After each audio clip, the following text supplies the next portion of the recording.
Yeah, so with the internet, which we were talking about before we got to the break, and how you were talking about Wally, and that endless access to information, it's like it fulfills a lot more than we kind of think it does, because it's like we're not, again, we're seeing things from our own perspective, and that goes on both sides. When you're like, when you're older and you're seeing the new shit and you're like, and like you're just a grumpy old man Right. that walked hell long to get to. We don't care how long it takes to get to school. Like we just don't.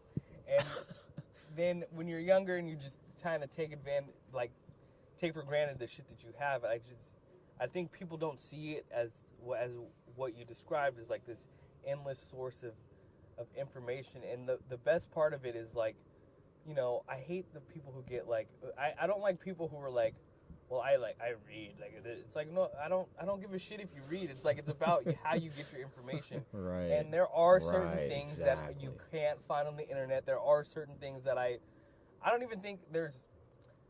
You could probably find the same stuff on the internet. It would just be in a different form. I think the point that you're trying to drive home is that you can learn a shit ton on the internet, Yeah. but there's a lot of things you can't learn without experiencing them for yourself. Yeah, exactly. Without exactly. living it.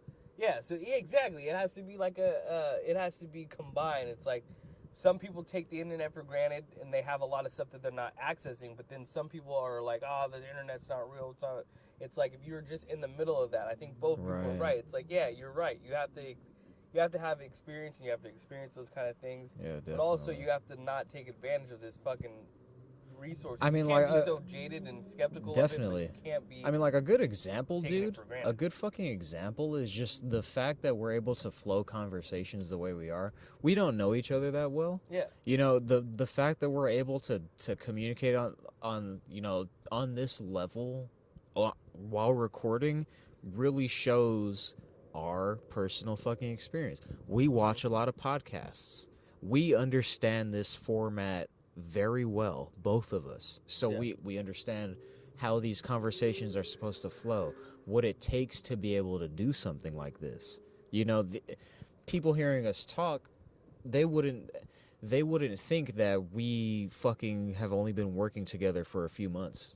You know, like it takes a certain level of experience and skill to be able to flow conversation. And only our second week doing this. We've been working together for 2 months, not right, yeah. Yeah, it's a anything. trip, dude. Like, I pass this guy in the fucking halls all the fucking time. Chaz, dude, the AV guy. I always pass him. And it's funny because when he came to me with this idea, it just made me laugh because it's something I've been thinking about for months now. I watch a lot of podcasts. I listen to a lot of podcasts. I watch a lot of YouTube channels. And through that, I've been eager. I've been eager to give this shit a try myself. It's inspiration watching them because I'm a people person. I know how to communicate. I'm very articulate. I know how to talk to people. I know how to carry a conversation. I have charisma. And as a result of that, when I see these fucking YouTube channels and when I see these and listen to these podcasts, I think, hey, dude, I can do that. Or at least I can try and do that.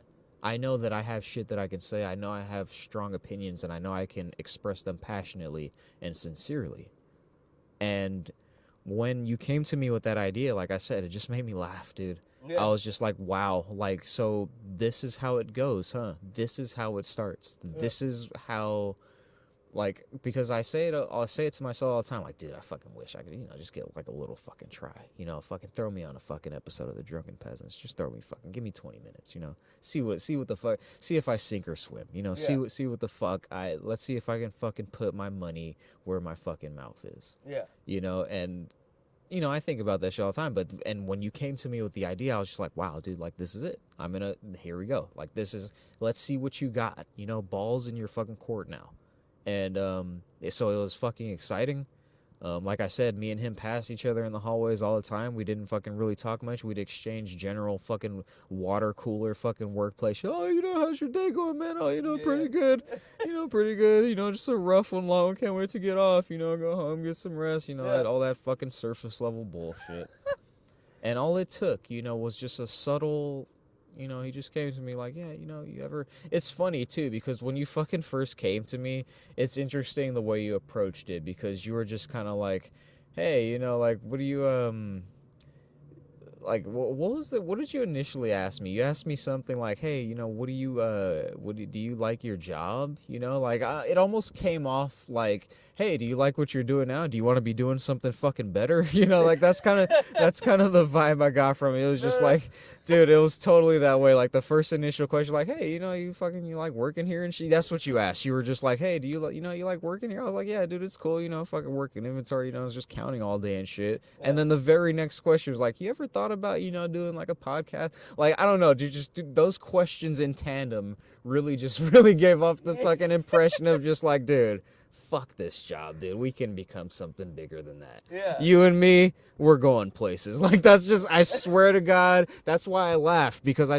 got that vibe when you came to me, and I want to express that as well. This was Chaz's idea. Yeah. This podcast, the Yap Squad, this is Chaz's fucking brainchild. Like I said, when he came to me with the idea, I fucking was so fucking eager to jump on it, and now we've created this thing together.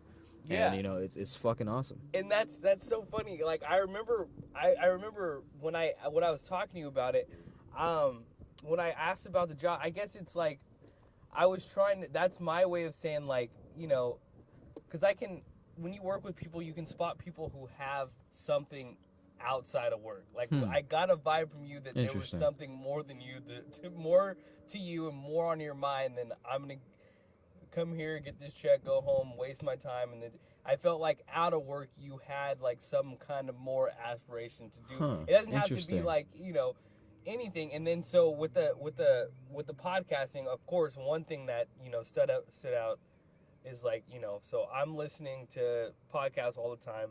Didn't have my headphones one day, which I usually do, but I have like, the jackets that we get for work, there's a pocket right on the chest so I can put my iPhone in there and the speaker's loud enough that I can still hear it, like when I'm going outside to smoke a cigarette or whatever, I can still hear it over everything even though I don't have headphones.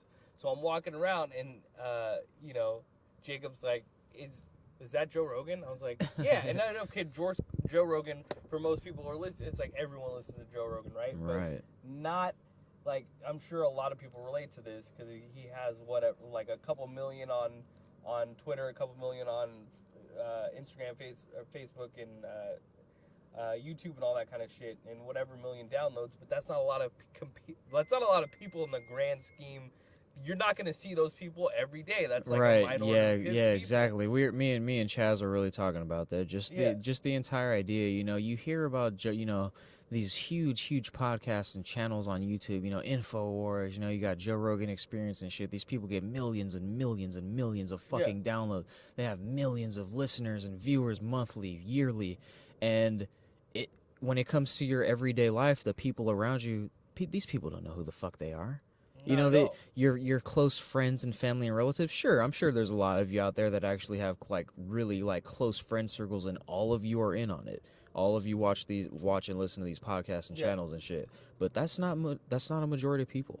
A majority of us listen to this shit as personally. Like this is my personal thing. I listen to fucking the Joe Rogan Experience. Right. Like this is just this thing I put in my earbuds, and I get all the little inside jokes and all this shit, and it's just kind of this thing that I do personally on my own. Yeah, but when you find somebody that actually shares that interest with you, it takes it to a whole nother level. And the thing that's really different, between, me and Chaz and other different podcasts and shit is the fact that not only we are big fans of podcasts, but we also had the desire to make one ourselves, which, not many people